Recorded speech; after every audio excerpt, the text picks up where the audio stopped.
Dire. Beaucoup de gens ont des dons et des talents mais ne veulent pas servir. Les dons doivent être mis au service de l'œuvre de Dieu.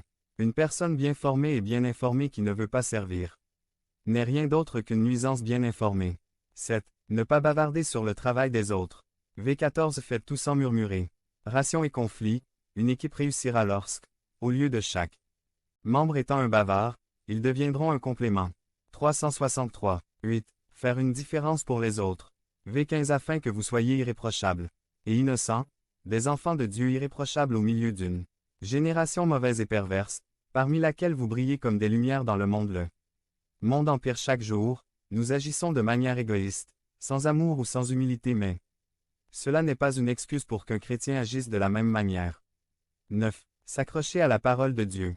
V16 Retenant fermement la parole de vie, afin qu'au jour du Christ je puisse me glorifier de n'avoir pas couru en vain ni travaillé en vain. Seul Jésus-Christ, par sa parole, peut nous maintenir dans une vie de justice.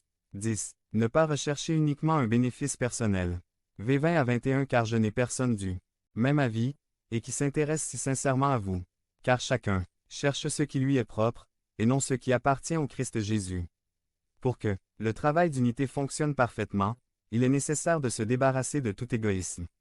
Vous pouvez tout réaliser avec l'aide de Jésus car le thé vous a apporté des dons et des talents, mais si vous travaillez en unité avec les autres, les résultats seront bien plus grands. Jésus évolue dans l'unité et non dans la division.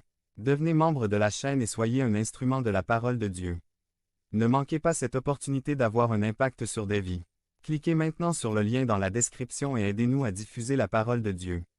Une vie pleine de sens. Philippiens 1. Par le pasteur José Louis Desjoy. Résumé. Des vies transformées par la puissance de la parole. Le problème pour beaucoup d'entre nous est que même si nous disons que nous sommes chrétiens, nous ne savons souvent pas clairement ce que nous voulons de notre vie. La vie spirituelle et la vie laïque sont faites pour bien plus que simplement respirer. Certaines personnes respirent certainement parce qu'elles voient d'autres le faire. Mais la vérité est qu'elles n'ont aucune motivation particulière ou différente. Vous êtes-vous déjà demandé, pourquoi vivez-vous? À votre avis, pourquoi êtes-vous venu dans ce monde? Dieu s'intéresse à ce que nous vivions très bien dans nos deux domaines, le spirituel et le profane. Cela ne sert à rien de prétendre être très bien avec Dieu si la vie laïque est un désastre, des maisons et des personnes détruites. Une vie qui a du sens. 1. Tant spirituellement que laïquement, nous devons nous soucier des autres. V3 à 5 Je remercie mon Dieu chaque fois que je me souviens de vous, toujours dans toutes mes prières, priant avec joie pour vous tous, pour votre communion. À l'Évangile, depuis le premier jour jusqu'à maintenant, une personne seule et égoïste ne peut généralement pas profiter de la vie. 2. Nous devons nous entraîner dans tous les domaines.